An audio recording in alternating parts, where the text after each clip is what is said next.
Alrighty, so this is where we left off in class, so I'm going to do a brief version of this lecture, and I'm going to spend more time focusing on the stuff that will be on your exam, but I'll briefly go over all of this. Remember, for a full review of this, you have your textbook.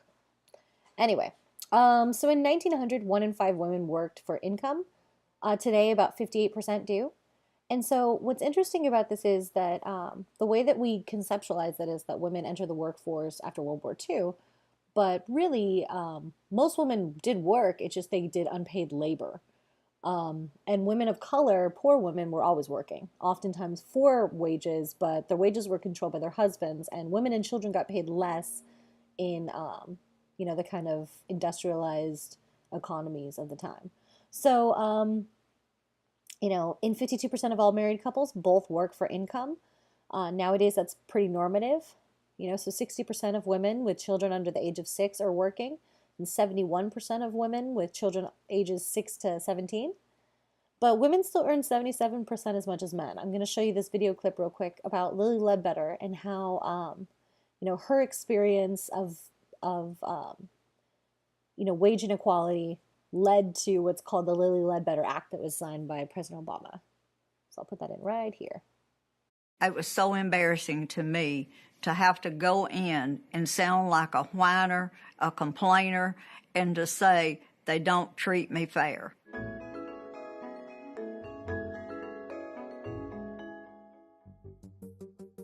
Working for Goodyear, the management job was an excellent job for a woman. It was hard, it was dirty, but it was still a good manager's job. In '96, I was given the Top Performance Award based on my record.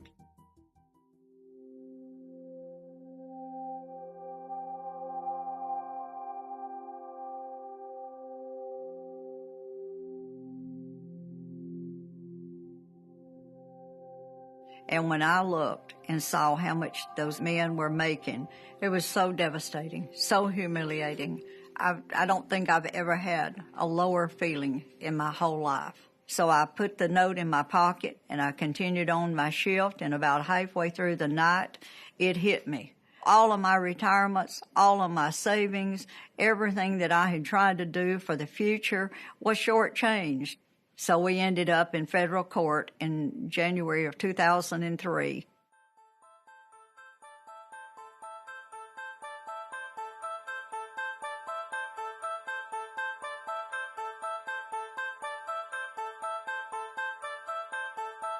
Justice Ruth Bader Ginsburg said these people don't understand what it's like in the real world, and they don't. People don't stand around water coolers discussing their pay. She said, the ball is in Congress's court, and I challenged them to do something about this great injustice, and they did.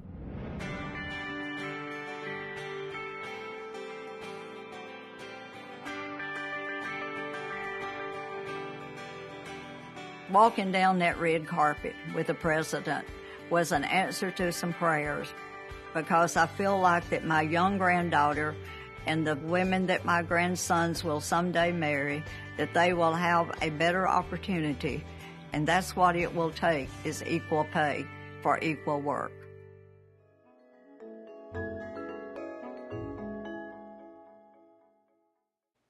So they talk about, just like Lily Ledbetter's situation, the number of gender discrimination claims is still very high. So like how Lily, worked for Goodyear and found out after decades of working there that her male coworkers, were making significantly more money than her. So she sued to complain it was unfair, but the law said you have a short window of time to make the complaint. So now, they changed that to say from the date at which you're being discriminated against, you have 6 months to do something instead of you have 6 months from when the behavior starts. Meaning, if you don't know your coworker's making more money than you, how do you then sue in the first 6 months? Anyway, okay, so this is a table from your book talking about how gender informs what we understand as masculine or feminine. And so in the same way, jobs tend to be gender segregated, so that we have jobs that are considered, typical for men, some that are typical for women. So, work that our society defines as masculine involves physical danger, physical strength and endurance, and leadership roles. Work that is defined as feminine includes support positions or occupations requiring nurturing skills. So for these jobs considered most feminine, here from your book, you have dental hygienist, medical transcriptionist, preschool or kindergarten teacher. You can see the relationship between all of these are typically taking care of someone or nurturing them or teaching them something, right? Which is kind of under the heading of what's considered feminine gender role expectations. As far as the 10 most masculine jobs, they talk about that in your book. There are brick masons, stonemasons, mining machine operators, drywall installers, bus and truck mechanics, electronics, home entertainment equipment installers, repairers, right? So basically, making things, building things, fixing things, right? Those are the jobs that are, most associated with masculinity and masculine gender roles.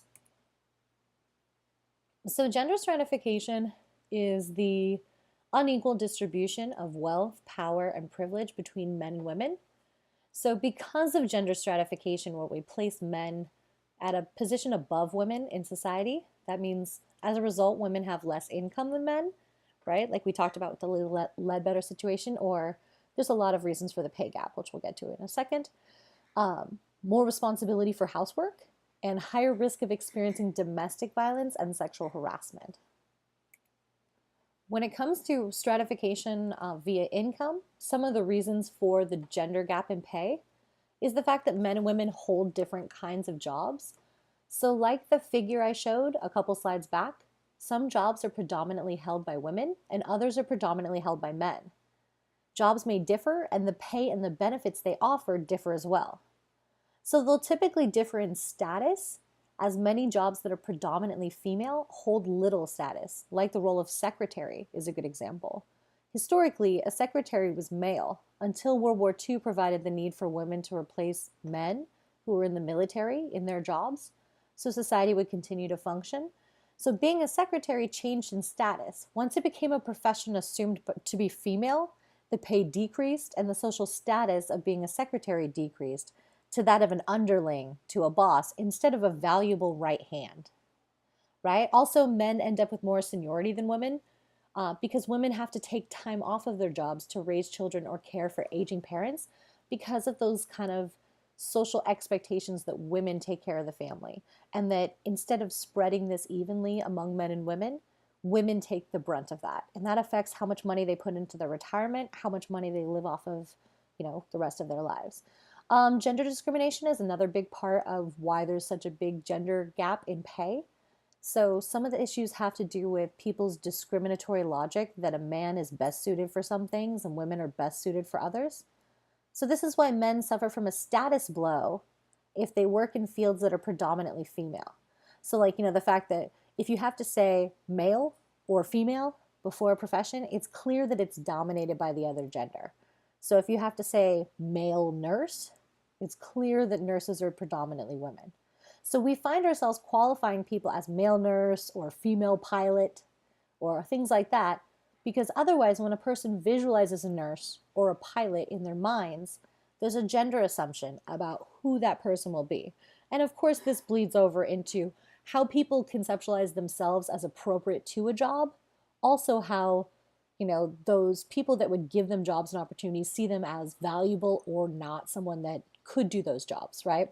So it makes a big difference how the society affects our understandings of who's appropriate to what job. So the glass ceiling refers to subtle discrimination that effectively blocks the movement of women into the highest positions in organizations. Typically, women do have some positions of authority, but they tend to be supervisors, assistant managers, low level, at that kind of level. Once you move up higher up the chain, those more leadership positions are dominated by men. It's the same thing within the political world. We'll talk about in a minute how women are predominantly grouped in the lower level elected office, school board, city council, mayors, things like that. But the farther you go up the scale, the less women you see represented.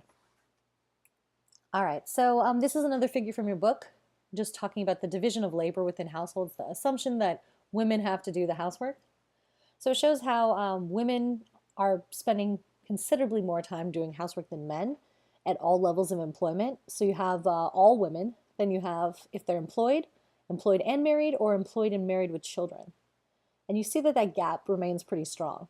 So 67% of women and just 10% of men say that they do the most housework in their home. So this is still pretty normative. Violence against women is a huge problem that comes from stratification in society.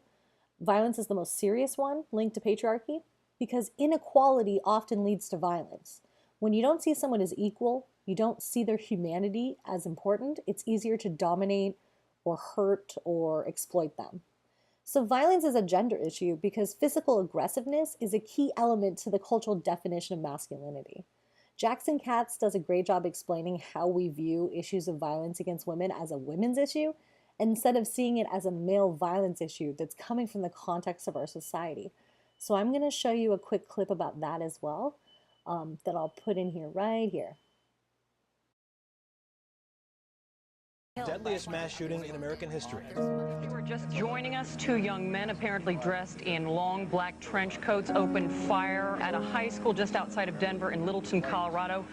When it comes to violence, it's almost like there are two Americas. It's horrific.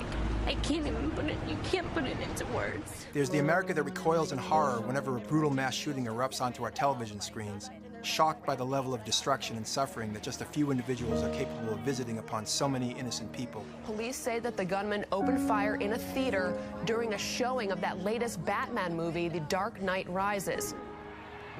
And then there's the America that can't seem to get enough of violence as a form of entertainment and ritual, a seemingly endless appetite for ever-intensifying spectacles of all-out brutality and carnage. The question is what sort of relationship, if any, these two Americas have to one another. And if we're serious about answering that question, we need to stop chasing symptoms and take a good look at a truth that's been hiding in plain sight all along. That when we talk about violence in America, whether it's real or imaginary, we're almost always talking about violent masculinity.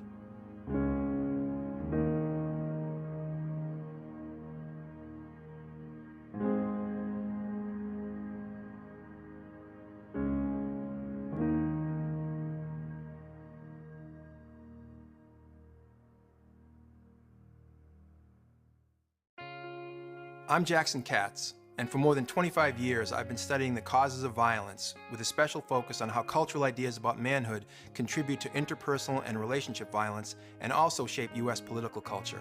In addition to researching, writing, and lecturing about manhood and violence, I've worked on both a personal and an institutional level to engage men directly in the effort to prevent men's violence against women and children. My colleagues and I work closely with men from across the racial, ethnic, and socioeconomic spectrum in the sports culture, in the U.S. military, and in schools, colleges, and a variety of other settings. And as I've done this work, I've been consistently impressed by the thoughtful and sometimes courageous ways men are willing to confront the issue of men's violence when they actually have a supportive environment and a chance to talk about it. The reason I work with and focus on men is simple, because for the most part, violence is a men's issue. Whether we're talking about the horrifying, high-profile mass shootings we've seen over recent decades, the far greater rates of murder and gun violence we see on a day-to-day basis that barely register in the national news, or the epidemic of sexual and domestic violence, the vast majority of this violence is committed by men, young men, and boys. The statistics tell the story. 86% of armed robberies are committed by men. 77% of aggravated assaults are committed by men. 87% of stalkers are men. 86% of domestic violence incidents resulting in physical injury are perpetrated by men. 99% of rapes are committed by men. Men commit approximately 90% of murder. And over the past 30 years, 61 of the last 62 mass shootings have been committed by men. But while these numbers are striking, they rarely if ever come into play in mainstream discussions about violence. After every event like this, the questions always are the same. What causes this kind of a shooting? How can this happen? How can they be stopped? Look at media coverage of mass shootings. During hours and hours of exhaustive reporting, commentators seem to go out of their way to find gender-neutral ways to talk about this violence. The shooters in Aurora, the shooters in Newtown, the Connecticut shooter, the Aurora shooter, the alleged shooter, teenage psychopath, mass murderers, the suspect, that kid, this punk, this murderer. The male perpetrators become shooters or murderers or assailants or killers or suspects or psychopaths and any number of other genderless beings. It's kids killing kids in the heart of America. Violence committed by boys becomes kids killing kids and youth violence. Here is a revealing and frankly horrifying picture of youth violence in America.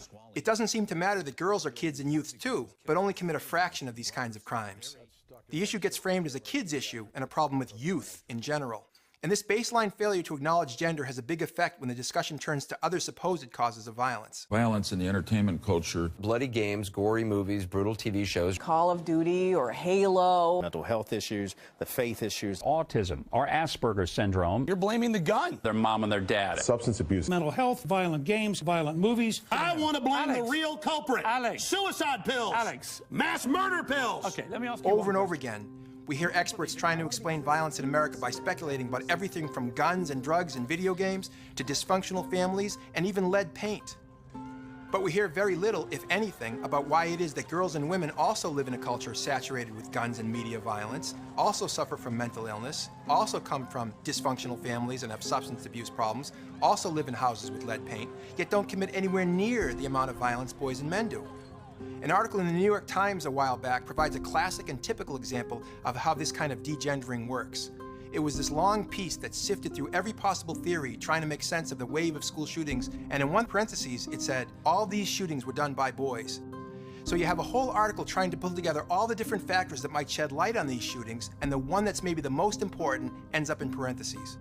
In other cases, the perpetrators disappear altogether. Violence against women. Violence against women. Violence against women. You see this a lot in the mainstream discussion about so-called violence against women. We call it violence against women as though nobody's actually committing the violence, like it's something bad that just happens to women, like the weather. They're just experiencing it.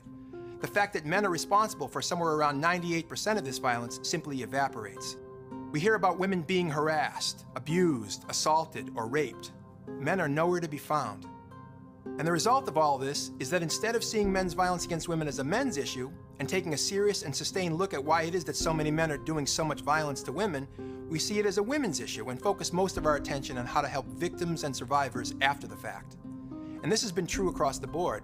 No matter what kind of violence is under scrutiny, there's been a systematic failure to focus on men as men, a failure all the more glaring given that mainstream media outlets have no problem at all taking gender seriously when women are the ones doing the violence. Teenage girls involved in violent fights. A fight between two young girls breaks out on the playground. More and more teenage girls are getting involved in violent fights. When girls and women act out violently, their gender becomes the story.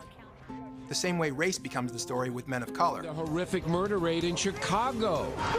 Does it have to do with guns or race? When men of color rape women or shoot people or blow things up, race and culture move to the forefront of the story. Is there a racial situation? Not necessarily. Crowding out the fact that the vast majority of the perpetrators under consideration, no matter what color they are men.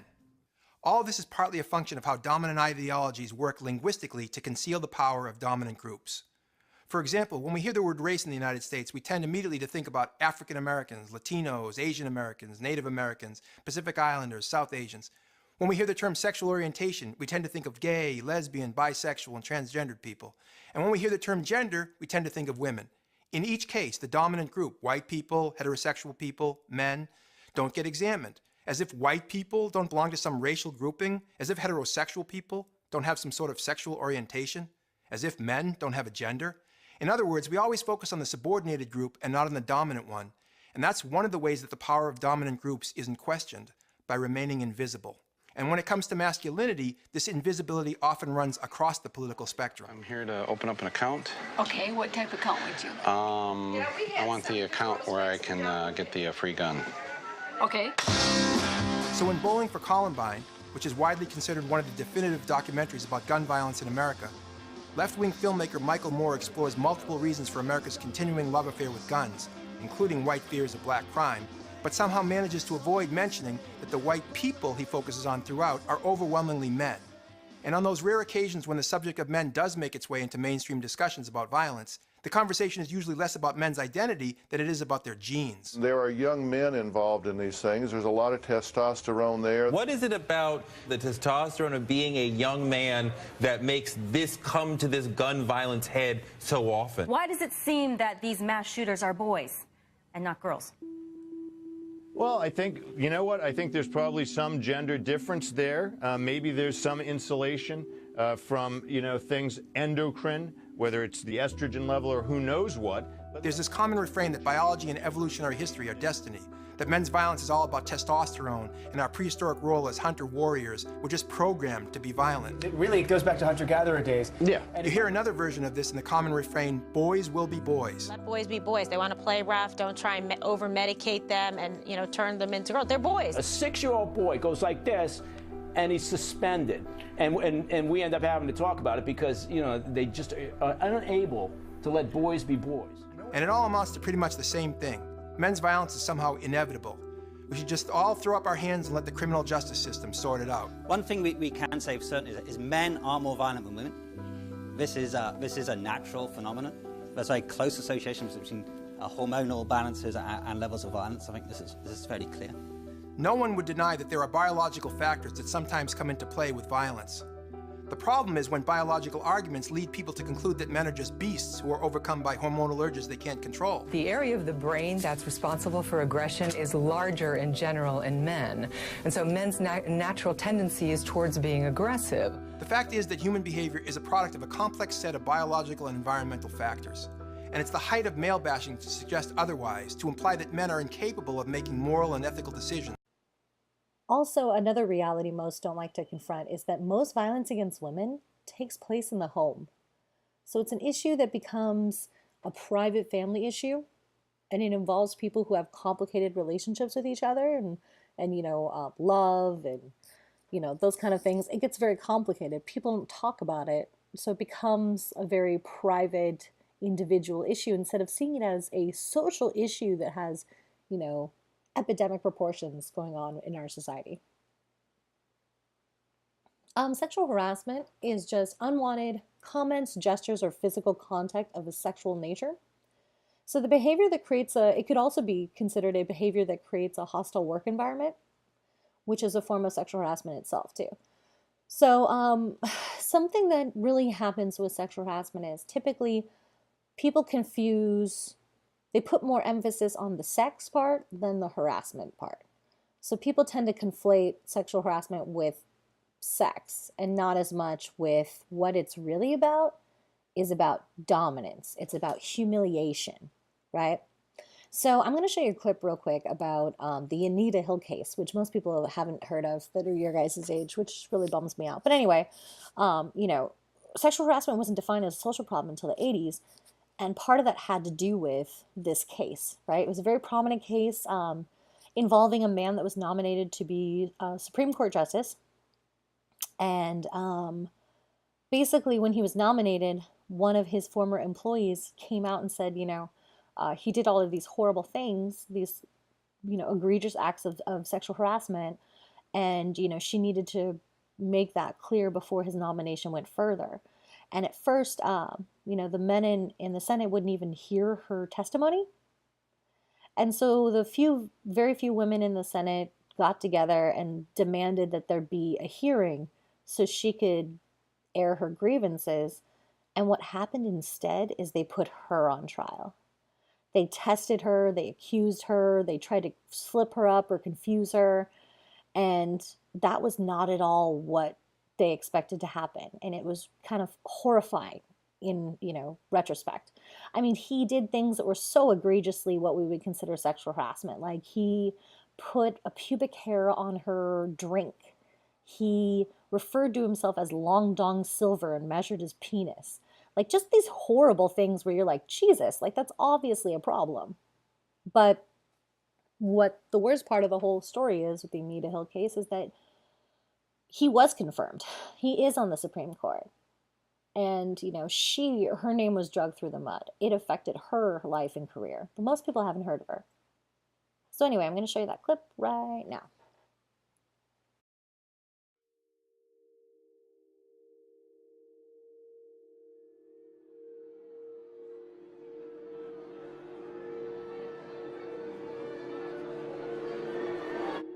Who here knows about Anita Hill? The sexual harassment storm around Clarence Thomas is intensifying. I trust that the Senate will confirm this able man promptly. Once I got subpoenaed, I knew what I had to do. I'm going to tell what happened to me. She had no idea that she was walking into the political lion's den. You swear to tell the whole truth and nothing but the truth to help you God? I do. I can only imagine how difficult it must have been with her testifying. It was unusual in how graphic the details were. He measured his penis in terms of length. And strange. The name that was referred to was Long Dong Silver. I think they were trying to trip her up. I was on trial. I've got statements from people that know her saying, watch out for this woman. The issue became my character. It didn't occur to her that an opposition campaign would be waged. Bomb threats to my house, sexual violence. Why would someone make up this story? This wasn't about the truth. They were humiliating her. This hearing is a circus, a high-tech lynching for uppity blacks. They didn't want to appear to be going after a black man who said, I didn't do it. These conversations, did he say, I have great physical capability and attributes, or was he more graphic? He was much more graphic. There were a lot of facts that they didn't want the public to know. This is an important issue, and the dialogue should not stop here. To any victim of sexual harassment, the message is nobody's going to take you seriously, not even the United States Senate. You are not drawing a conclusion that Judge Thomas sexually harassed you. Yes, I am drawing that conclusion. That well, is then my... I don't understand. Well, let me try to explain again. Okay, so when it comes to sexuality and beauty, beauty is about power and inequality, right? When we define beauty, we define one group of people as beautiful. We define one type of body as the ideal. And in that way, it establishes kind of within it our racialized, our gender, our sexualized, all of those kind of views, those subtle values we have are imbued within it. So social norms encourage women to wear attractive clothes and be attentive to men, to see themselves as a object for, men's sexual consumption. So Naomi Wolf has this great concept called the beauty myth, where she argues that, women learn to measure their personal importance in terms of their physical appearance, which is a form of gender bias. So I'm going to show you that right here too. How many women have looked at the Victoria's Secret catalog and really looked at themselves in the mirror with despair because their bodies don't look like that? So where does the ideal come from? Or let's describe her. When you're sitting around watching TV or looking at fashion magazines, looking at music videos, what Madison Avenue produces is what I'm calling the ideal beauty, the perfect beauty according to mass media. What does she look like? That being we're all supposed to aspire to. Is she tall or short? Tall. Heavy set or slim? Slim. Young or old? Young. Is she Caucasian or a woman of color, by and large? Caucasian. By and large, that's right. Generally blonde or dark-haired? Blonde. Ideally. Breasts, small or big? Big. So a skinny woman with big breasts, how often does nature make this model of human being? But a really skinny woman with really big breasts. And do these breasts do what breasts do, which is relate to gravity, or are they kind of pneumatically inflated in some supernatural way, kind of floating like some sort of technology above the landscape? Is she surgically enhanced? Yes. All right. So does she have stretch marks? No. Does she have wrinkles? No. Does she have opinions? No. Okay. So let's call her Barbie. All right. So there's the ideal. Now, we're all told that this ideal is universal, it's eternal, and it's healthy, and it's sexual. And that is what I call the beauty myth, because none of those things are true.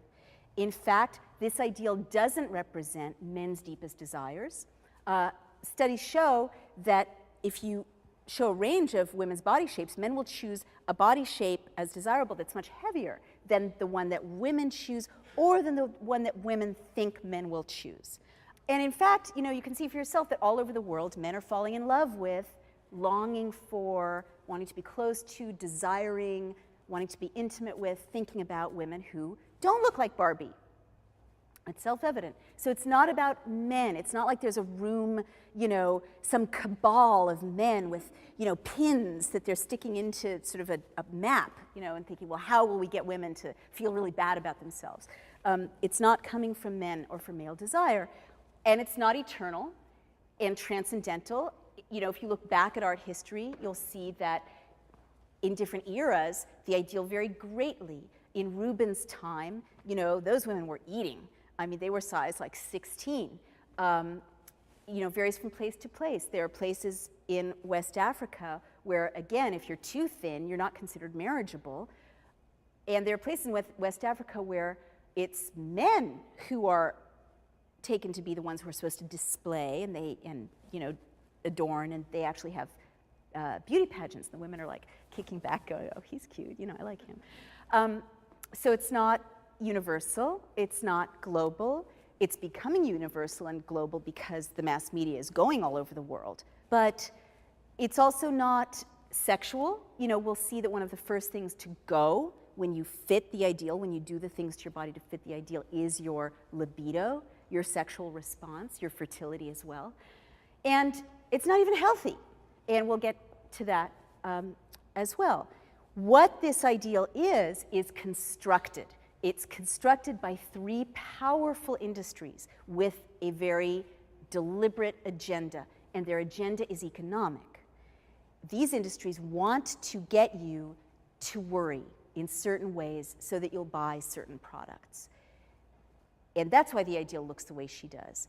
And these three industries are the $300 million dieting industry, the multi-million dollar cosmetic surgery industry, and the billion-dollar cosmetics industry.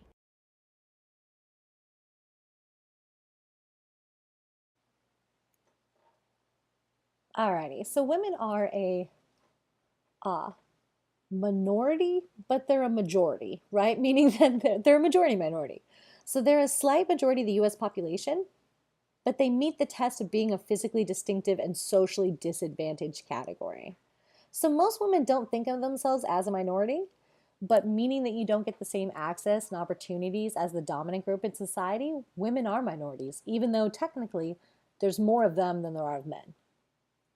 When it comes to how different theories understand and look at gender inequality, structural functional analysis looks at gender as a complementary issue or complementarity. So basically, they see differences between men and women as help building families and integrating society as a whole, meaning that people of each sex need people of the other sex.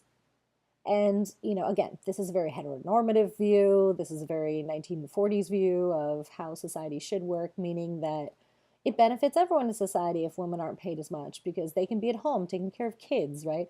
Well, that's not necessarily the economic model of our current day. So that doesn't quite lend to its current analysis. So also, you know, they talk about how boys and girls are raised differently. So they argue that masculinity involves instrumental orientation and femininity involves expressive orientation. So they still understand that it has to do with how we're socialized, but they're saying that, you know, men are socialized to act and women are socialized to feel, basically. So, you know, that's kind of like where that beef comes in if you're like in a heterosexual relationship and you're a girl and you complain to your boyfriend, "Oh, this thing happened to me." And then the boyfriend wants to fix it or do something about it specifically. It's that kind of, that's what they're talking about there, is this idea of the difference between instrumental and expressive. Symbolic interactionism is always looking at how we define ourselves and our understandings through interactions. So they're looking at gender in everyday life. So they argue that men have greater freedom in personal behavior because they have more power. So, you know, I guess an example of that could be the idea that public space is male space. So men feel comfortable out on the street at night. Men feel comfortable in public spaces much more so than women. which you could kind of see in the current campaigns going on in New York and other places with a lot of public transportation, where they're trying to get men to stop what they call manspreading, where it's just like sitting spread eagle, taking up a bunch of space, and kind of being more cognizant of like, oh, there's other passengers on the train that might want to sit down. Maybe I don't just take up all the space like a jerk and actually care about how other people feel. So that's kind of that idea. Like, men are often empowered to not worry about others and think about their concerns. Another way that they talk about it in the book is how female pronouns are used for possessions. Like when someone owns a car or, you know, they name something, it tends to have a female pronoun because it's just linking that women are things, right? Very subtle. And the criticism of the microtheory is that it overlooks the broad importance of gender to society, like how it organizes us, how it separates us in institutions, all that kind of stuff. But really what they don't get into much in your book is that more current symbolic interactionism is looking at how gender is a performance. It's something that we act out, whether you act feminine or act masculine, right? There is no inherent masculine or feminine. They change over time, right? They change depending on what culture you're in. So we tend to think of them as very strict, but they're much more fluid.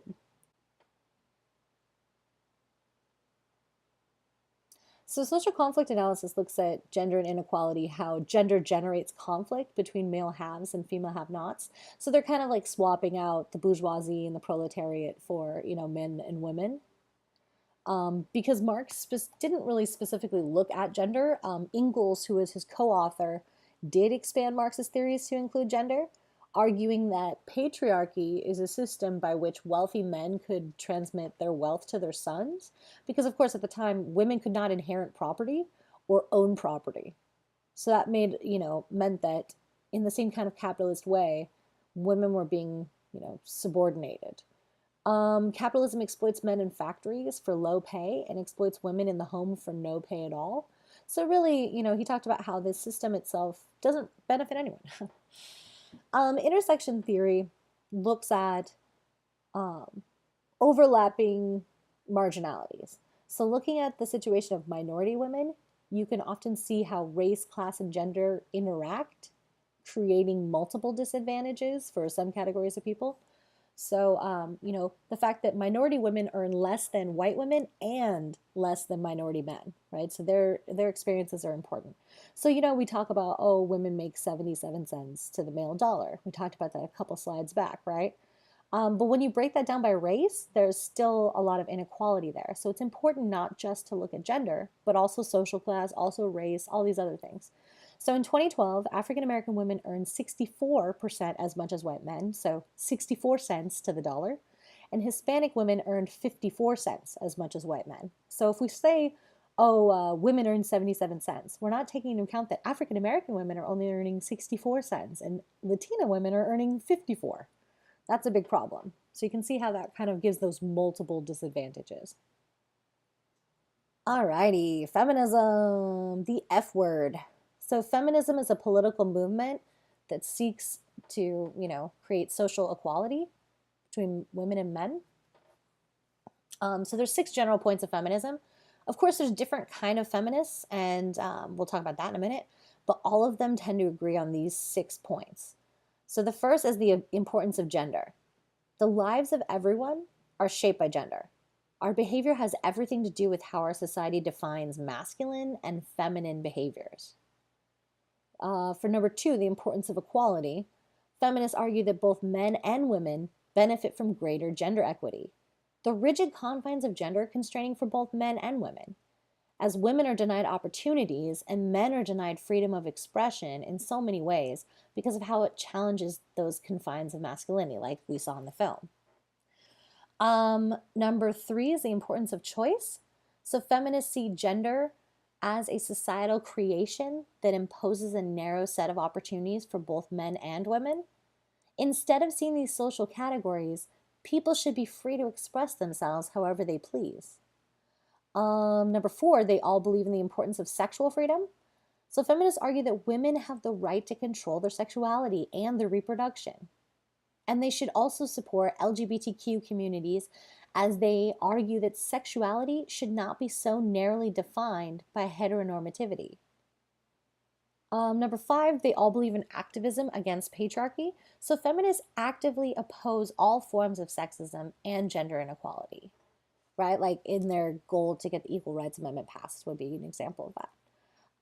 And then the last one, they all believe in activism against gender violence. So when society sees women as equal and treats them as subjects instead of objects, violence such as rape, domestic violence, sexual harassment will cease to be a problem, will stop, happening at such epidemic levels once women have equal standing and respect. Okay, so let me go through the different types of feminism real quick. Your book goes into this, but I'll just touch upon some of the overlaps and some of the differences. So first are liberal feminists. I guess this would be your quote-unquote white feminists or your second wave, right? People mostly like 60s and 70s. So liberal feminists want women to enjoy the same rights, opportunities, and rewards as men have. So they just want to change this existing social institutions. So say, they changed the institution of education in the 1970s, right? With Title IX saying that if a institution gets federal funding, they have to have equal funding for programs for women and men, right? So this opened up all sorts of different education programs to women. This opened up sports to women, right? So that's kind of a liberal feminist agenda, is seeking change within the existing social institutions. So you take the institution of education and say, okay, now include women. Or you take the institution of government and say, okay, now include women. So they argue that all people should have opportunity based on their talent and effort and should be treated as individuals. All right, socialist feminism claims that Marxist class revolution is needed to secure equality not just for women, but for all people.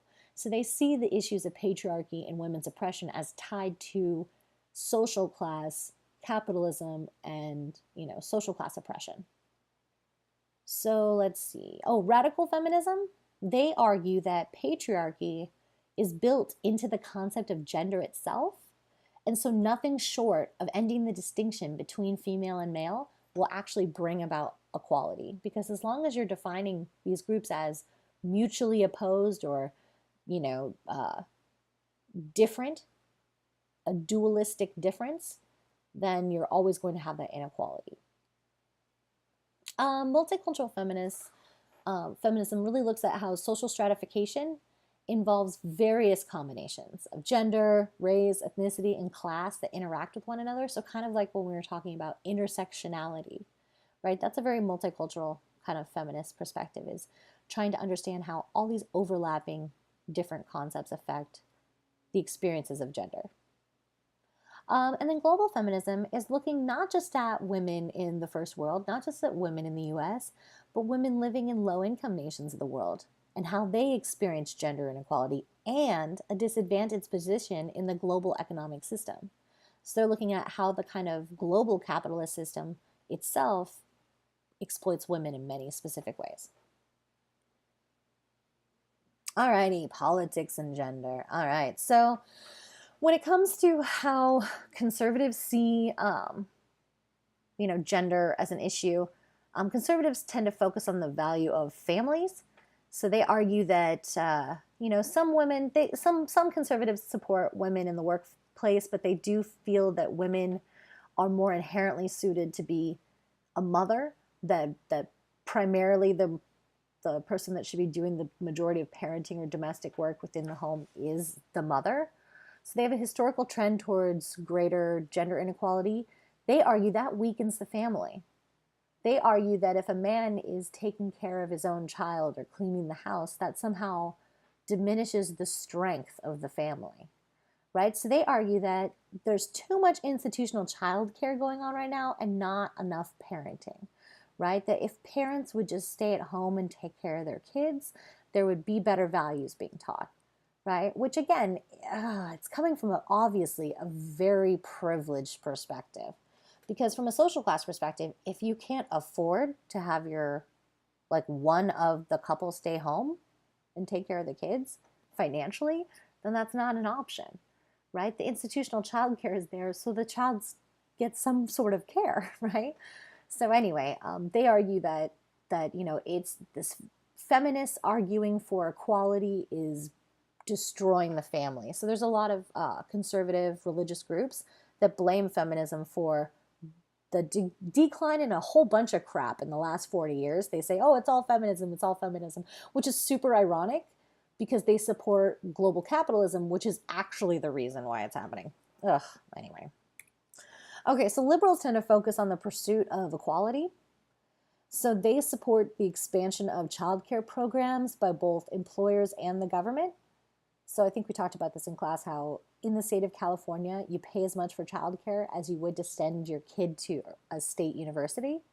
So pretty ridiculous, the costs at this point. So they're saying if you have better childcare programs, that benefits everyone, so parents don't have to choose between working and their kids being safe and taken care of. They suggest that working men should do more parenting and do their fair share of housework.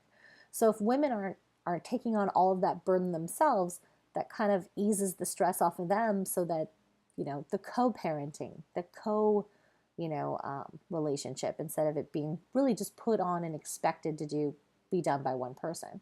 So they support affirmative action and raising the minimum wage because they feel that people that have been disadvantaged over time should get some opportunities. They also promote the policy of comparable worth, meaning when we were talking before about how men and women tend to work in different jobs, if you say equal pay for equal work, that gets a little muddled because what if men and women are doing very different work?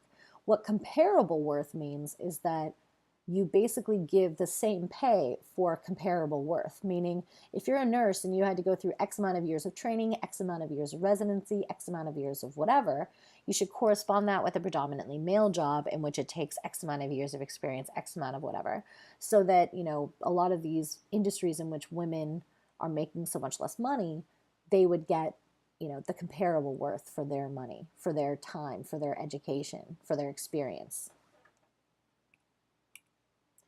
The radical left argues that, basically you're going to have to, change the economic and political systems because the economic and political systems are what reify the gender inequality in society. So they say that, target the, a basic change is the family, right? If you can kind of focus on the family itself, how it structures and reifies a lot of these inequalities of patriarchy passing down value systems over time, they actually really argue for the elimination of gender itself, that we shouldn't be defining people as this or that we should just kind of be like, oh, that's a person, and give them kind of like a benefit of worth from the get-go. So that's how a lot of these identities work, right? It's a way that we can easily stereotype and define a person like, oh, you're a boy, so you do this. You're a girl, so you do that.